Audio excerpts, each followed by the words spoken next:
Hey guys, I'm Chad, and this is my travel hacking series, video number 14. It's going to be about the trip that we took to Bali. I've been going over how we booked it. We got all the way up through and finally got to first class on our travel out. We started out with kind of a crappy itinerary to fly out there, but we booked a really nice hotel. And my plan was always to upgrade our itinerary or at least remove some of the layovers or crappy segments that we had. I was able to do all that. In fact, the quick summary of our trip was I was able, a week before our flight out from Denver to Bali, I was able to find a ton of first class availability. I upgraded from our business to first class. We were able to shorten all of the layovers, so we didn't have to stay too long in any place, and flew out Cathay Pacific first class. So, and then stayed out there in a nice hotel. We actually, then after several days there, we flew to another island, Flores, to a city called Labuan, Bajo, to get onto a big dive boat where you live on the boat and you dive around the island. We dove around the island of Komodo. We took a tour of Komodo and then ended up, after that whole dive trip, came back over to Bali and then flew back to the United States once again in first class, which I got the day before. Yeah, the day before we left, I was able to get it. This video is going to be about our trip. I'm going to show you all the photos, the lounges, the hotels. I'm going to show you video of the tours that we took when we were in Bali, so that you can get an idea of what our trip was like. Obviously, now if you've watched my previous videos, you know that we've gotten this for pretty much free. $220 some for 2 tickets to fly out in first class. Coming back, it was cheaper. We actually had a business class, upgraded to first class on our way back, and that upgrade dropped our ticket price $50 a piece, so we saved $100 on the way back by flying first class. So it ended up being something like $140 total, or $70 each to fly first class from Bali back. But had a great time. You're going to see reviews of all the pictures and stuff that we did in this video. One thing that I found was hugely helpful and I was excited for was we switched over from Verizon to Google Fi, or Project Fi. It's a mobile phone company so when you travel, there's no change, first of all, in your data. So if you buy a 6 gigabyte plan, which is cheaper than it was at Verizon, not only do you get your 6 gigabytes, but if you go to like 198 different countries, you still get your free data. It doesn't cost anything more. So we were able to go everywhere around Bali, when we were in Hong Kong, all of our destinations that we went, we were able to use our phones, use the data on our phones, and it didn't cost us anything extra. Now I'm going to put, links up down below so you can check it out. And although I get something if you sign up through my link, you will also get something. I can't remember what it is. It's like $20 off or something for your first bill. But I encourage you, if you're a traveler, especially international, and if you're on a plan like Verizon, check out Google Fi. I've never gotten the Verizon international data plans because it costs so much. And also, the phone, it was like 10 cents a minute when we got over there, and it just transferred. It's so easy if you're actually calling someone. So the phone plan rates, if you're calling people, were really cheap, but big part that I was interested in was the data. So I switched over. I was excited to use it, and it turned out to be a good thing. So check it out in the link below. Now let's get on with the trip. The trip, we flew Denver to Phoenix to San Francisco to Hong Kong down to Bali. All of these places we stayed in their first class lounges. So we went to Phoenix, went into their first class lounge, and it's nothing really big. Actually, in Denver, we started there in the first class lounge in Denver, the Admirals Club. Went to Phoenix, went to the Admirals Club in Phoenix. Nothing really all that exciting to tout in either of those places. Once we got to San Francisco, we flew Phoenix to San Francisco, they have an Admirals lounge that we could take advantage of, or they also had a Cathay Pacific. We ended up going to the Admirals lounge first, and it's pretty nice, but the seats we sat down in were pretty dirty, and we just decided that we didn't want to stay there. So we decided to check out the Cathay Pacific. The Cathay Pacific was really nice, and it was empty. They had, literally empty. There was nobody else there except for us. And it was massive. There were 5 big rooms, and even part of it was cut off that you couldn't access. Maybe they opened it up when you get a lot more traffic. But after a while, some more people started to filter in, but they had food. You had the option. One of the famous things that they have there is a noodle bowl. I didn't have it. Jennifer had it. She thought that it was not all that exciting. So, but hey, it's warm food. They also had a bunch of other food that you could choose from. They had showers. You could take a shower if you wanted. I'll show you pictures of the bathroom where you could take a shower. Nice amenities. Good sink area. But it's all a very nice area. If you're traveling a long ways, it's good to get in a shower before you go, get refreshed, and then go on your flight. That is where we boarded Cathay Pacific for, I think it was our 7th or 8th flight on Cathay Pacific in first class. And once again, it is awesome. You have the massive seat. You get your amenity kit. You have a huge TV. You have pajamas and an eye mask. Right when you get on, they serve you champagne. You have just a great place. It's a great flight to take in first class. So I was really excited to get the upgrade. Our first course, which we always get, is the caviar. I've never had caviar before I got on Cathay Pacific. Every time we get on Cathay Pacific, get the caviar. Had actually Johnny Walker Blue, which is usually probably $40 a glass. All of this is included in our flight. Had the filet. Jennifer, it looks like she had some sort of prawns. This is a mushroom soup that came before my filet.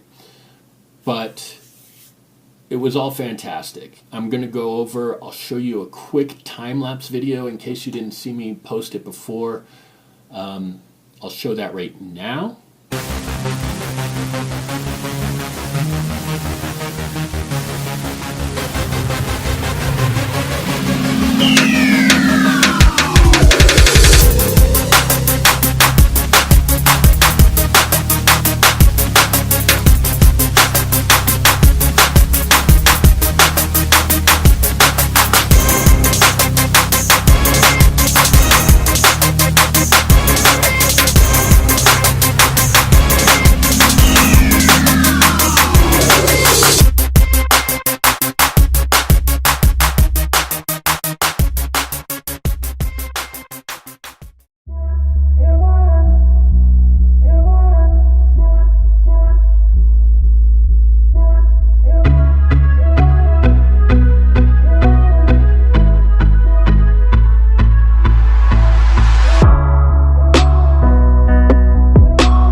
that pretty much summarizes our flight over to Hong Kong. Once we get to Hong Kong, we have a 6-hour layover. A lot of people choose to stay at the wing, and for some reason that's kind of where everybody gets pushed, is to the wing, which is an alright lounge. I mean, there's nothing wrong with it. They have a champagne bar, they have showers, it's crowded. They have a restaurant that you can go to. All this is free if you're flying first class. So you go there and get what you like, and it's close to everything. We choose to go out to the Pier, which is out by gate 63. It's a little bit of a trek, but if you take the train, it doesn't take any time at all, and it's really worth it. You go out to the Pier. The Pier is usually pretty empty. We got in there, and I'll show a few pictures of some of the seating around there. We usually get seats up against the window so we can watch the airplanes load outside. You can go in, you can take a shower. They have day rooms, they have massages. It's really a nice area. Also, the restaurant is top class. It's really good food. Go in there. I can't remember what I got, but it was really good. So check out the Pier. That's really a good place to go. After that, we hopped on a plane to fly from Hong Kong down to Bali, and that flight was pretty uneventful. You can see our first class seats compared. It's there when you're traveling the short distance, more of the non-international flights. Even though we're on a 777, the seats are much smaller for first class. They cram a lot more people in there. It's the international first class where you get the huge seats. So this is what our first class seats look like on our Cathay flight from Hong Kong down to Bali. Now, when we got into Bali, there were huge lines for immigration, and we got into one, and it looked like the other one was moving way faster, so of course we jumped over to the other one, and there's just masses of people, and then that one just came to a complete stop. So, and that's just the way it goes. Whatever line I'm in, do not get in that line. That will be the slowest line. So even if I move to another line, sorry, I just made your line the slowest line. It's just the way it works with me. I don't know why, but after, an hour of waiting in line, we finally got through immigration, met up with our buddy Katut. Katut has a company down there where he does tours for you, and he takes us on a tour later, but he just picked us up at the airport. He does that service for you too. He can take you to your hotel, which he took us to our hotel, the Warwick Ibah. And Warwick Ibah is really a nice hotel if you want to stay close to town in Ubud. Ubud is a great city, so check it out if you're into the jungles. If you're a beach person, it's not the place to go, but I highly recommend at least getting up there for 1 or 2 days. You've got Monkey Forest, which is a really fun experience.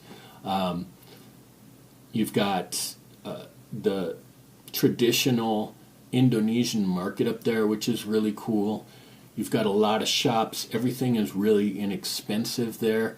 You get awesome hotel rooms for very inexpensive comparatively. But the Warwick Ibah, which is where we stayed, is very close to all this action. You can walk to most of the areas very easily in Ubud. So that was a nice thing. And this room, you walk up a pathway, very nice pathway to your room, where you open a double door gate to get into your villa area, your private villa area. You've got your own private pool, you've got your own private patio, and then you go inside. You've got a massive room, high ceilings. Go into the bathroom, a very large bathroom with an outdoor shower. It's all very luxurious. They have, then they have another very nice pool for the rest of the residents who don't have a pool villa. Ours, we decided to upgrade to a pool villa, which is what we try and do. When we go on these vacations, we don't spend any money on flying out there, essentially, so we spend a little bit more on our hotel room so that we have a nice hotel room, and that's what we did here. Ultimately, on this hotel, I could have had my points pay for the hotel room, But the value for that, since we're staying in a one-off hotel, we're not staying in a Hilton or a Marriott, we're staying in a privately owned hotel that doesn't have any point system. So I could use my points at, basically a point is worth a penny, but I don't find a lot of value in that. Since we fly first class, I can make my points worth 10 cents per point, and that's worth a lot more. So I save them usually for our flights, even though I could pay for my hotel room with some of the points that I get from Chase Ultimate Rewards or my membership rewards from Amex. I choose to pay for those with cash so that I can keep the value of the points for our first class flights. We chose to have room service, which room service doesn't cost anything in these villas. You can order anything on the menu from their restaurant and have it brought to your room. So we sat next to our pool and had breakfast. And we went on a little hike, saw some of the temples, some of the neat architecture. It's very cool around here. We stayed there, we walked around and then had a day off, kind of just doing our own thing. And then we had Kuta, and you can check out Kuta. I'll leave his information down in the links below. So Kuta comes to pick us up from our hotel, and we wanted to go on a waterfall tour.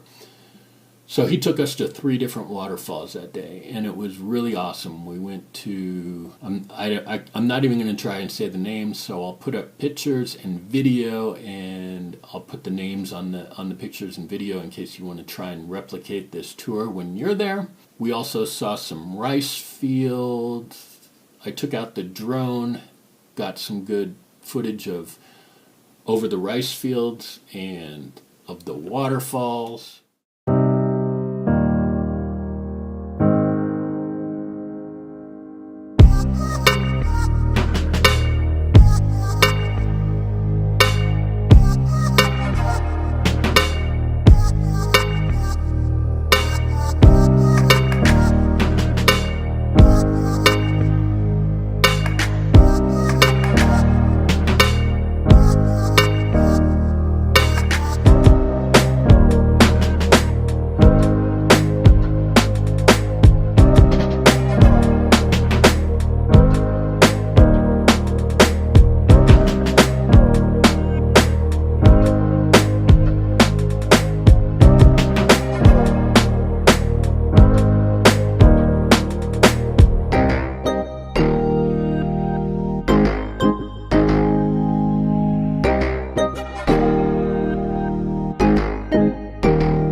And after that, and a few more days in Bali, we went to and flew to an island, the island of Flores, which is a few islands over from Bali, right next to the island of Komodo, which is, for the most part, uninhabited. They have people that live there, but Flores is a much bigger island. We stayed at a hotel. I don't remember the name. I'll put it on the screen. Sounded to be one of the better hotels. We found it to be pretty crappy, but it didn't seem like there was a lot on this island, so it may have been the best that they had to offer. Then we got on to our boat. We stayed on the Galigo, and it's really just a big liveaboard that you live on and you dive off of. You dive directly off the boat. Well, you get onto a dinghy. The boat goes around to major dive areas. Then you get onto basically a little dinghy that takes you around to the dive spot that's nearby. So we dove around Komodo. I have some pictures of our room. I've got on the boat and some of the different things about the boat. We got off on several different areas and took a tour, and here we're hiking up to the top of a peak on Komodo, get some good photos, and let's see. We have these stacks. These are like Zen stacks or something. Saw these everywhere in Indonesia. Try not to keep this part too long. Show you a few more pictures of the boat. They were very nice. They had a birthday party for my wife who had her birthday while we were on board. Happy birthday to you.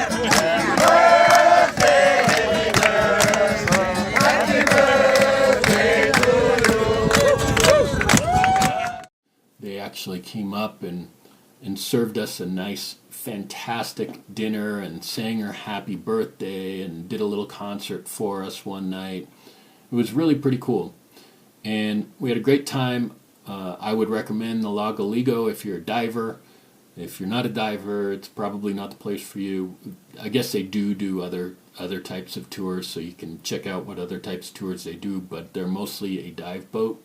So after our trip on Galigo, which is like a 6-day trip, we ended up going back to Bali. Now this is where we stayed at, I don't even know the name of the hotel. Name of the hotel will be right here. But we walked around to a marker, and this was in Kuta. Kuta is a good beach area. If you want to go to a beach, there's traditional Indonesian shopping areas around there. There's a lot of people on the beach set up selling stuff. It's really kind of cool. It's a cool atmosphere. A lot of stuff is really inexpensive. We got into our hotel, and the first thing that I did while we're waiting on our room to get ready, because we ended up flying back over about 8 a.m., so our room wasn't ready. We got a free welcome drink and sat there, and I opened up my laptop, and we had business class coming back. First thing I found was a ticket, first class coming back from Bali. So we upgraded our business class back to first class and got that all set up while we were in Bali, and cost us 40,000 more points to fly first class. So it was like $140 out of pocket to fly first class back, other than the points. After that, we went walking on the beach. Walking down the beach, we passed a cremation, which is, not totally new. When you're in Bali, you see a lot of processions of people that are going or coming from cremations or other temple ceremonies that they have at temples, and they will have cremations at different areas, and these are real cremations that take place. And we just happened to see one on the beach, and there's a lot of people, and it's really, they're dressed really beautifully, and it's the way that they, in their culture, that they honor the dead. So they do their cremations, and Kutut can explain this a lot better than I can. He's got so much information about all the ceremonies that they have and the Hindu faith. It was just kind of interesting to see a cremation taking place on the beach that was outside of our hotel.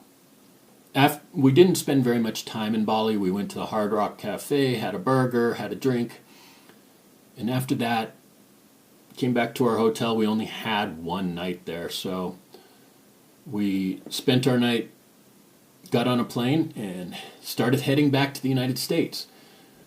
We did have a stay overnight in Hong Kong. And when we headed back to the United States, again, we're in first class, so we flew from Bali back to Hong Kong, and this is our first class seat on that flight. And once we got to Hong Kong, we stayed in a hotel that was down close to a lot of the goings on. So we could have a place to walk around, and that was, what district? It's going to be right there again. So, stayed there, walked around. We, went out to the pier, looked at all the buildings across the way, and one interesting point, I made this, I think, in a previous video, I'm not sure, but on the other side from here, it's where all the skyscrapers and buildings are. It's where most of the hotels are. If you go down, we stayed in the Conrad Hilton the last time we were there, went all the way down to the ground floor to catch the train, and there's just massive malls that are underneath all of these buildings. You've got buildings that just go on forever, and if you go in and go down, you're in a mall. And if you hop on a train, you take the train down, take it down a stop, several buildings, get off, you're in another massive underground mall. And do that again. And you just keep going, and it seems like these malls just go on forever underground. So I thought that was pretty cool. Something to check out, the underground of Hong Kong, on the side underneath the skyscrapers. We didn't stay there very long, so it was an overcast day. There's not much to say, so we didn't do a whole lot while we were there. Let's see. Got up the next morning, headed back to Hong Kong airport. We went into the pier, had a drink, went into their restaurant, and now I can tell you that it looks like I had ravioli. Jennifer had some wonton soup. I had probably Johnny Walker Black. We had some pastries. Again, all of this stuff is free. We got in line to get one of the first things you should do. If you ever go to the pier, when you first walk in the door, go straight to the spa. Get your name in for the spa. This time it was a little bit more busy, and we had a 3-hour wait for our flight, and we did not get in. We got our buzzer and didn't quite make it. They were going to buzz us right as we had to walk out to catch our flight. So didn't get our free massage and because of the 3-hour wait. So got onto our first class flight. Very much the same thing coming back. I took more pictures, different outfits, new amenity kits, new pajamas. On this flight, though, there was something a little different. This had upgraded entertainment system. One of the things that's about Cathay is it's kind of outdated on some of their 777s, but it looks like they're retrofitting new entertainment systems. As you can see in the remote, it has almost like a little LED display. It's much faster touchscreen than the past touchscreen. The TV screen, which is 20 inches or 24 inches, I don't know. That is also touchscreen. It's much more responsive than on our other flight, on our flight out, the one that we're used to. It's much more responsive, but it only slides left and right, whereas the old TV you could pull out towards you, you can move it around, and it could go in many different areas, which is kind of cool when you get to go to sleep, because you can put it in different angles, whereas this one you just kind of have to lay on your back and look at it. Still, I like this one better. It's more responsive. It seemed to work a lot quicker. It seemed to be higher detail, higher definition. But that's it. Had the obligatory Johnny Walker Blue. So there's no reason to really go into the rest of the way back. It's pretty much the same as when we went out there. The thing to take from this is, for this whole round-trip airfare, we paid $300. It was about $80 each way per person, plus 110,000 American Airlines points. We had a fantastic time. I think you can see that it's really a fantastic seat. Again, we save all of our money that we save on our airfare, and we put that towards hotel. And really, this hotel, we paid between $200 and $300 a night. These are really large rooms, though, and if you look over some of our previous videos, you can see some of the other rooms we've stayed in Ubud, and they're fantastic. They're incredible rooms that they have there. I would really encourage you to stay in Ubud, get away from the beach, and check it out. That pretty much ends things. One thing I wanted to let you know is, if you sign up for any of the credit cards that we put down in the description below, that really helps out our channel. So check them out. If one of them would work for you, sign up through our link, and we get the credit for it. Also, please subscribe. We're still, at this point in time, trying to get to 1,000 subscribers so we can start being monetized for these videos. That provides a little bit more motivation to get through and put out more videos. So be sure and subscribe, hit the bell so that you know when we put out new ones. We're not going to bombard you every day. Obviously, we don't have that many videos, but hit the subscription, hit the bell, and thanks a lot for watching. We love your likes too. So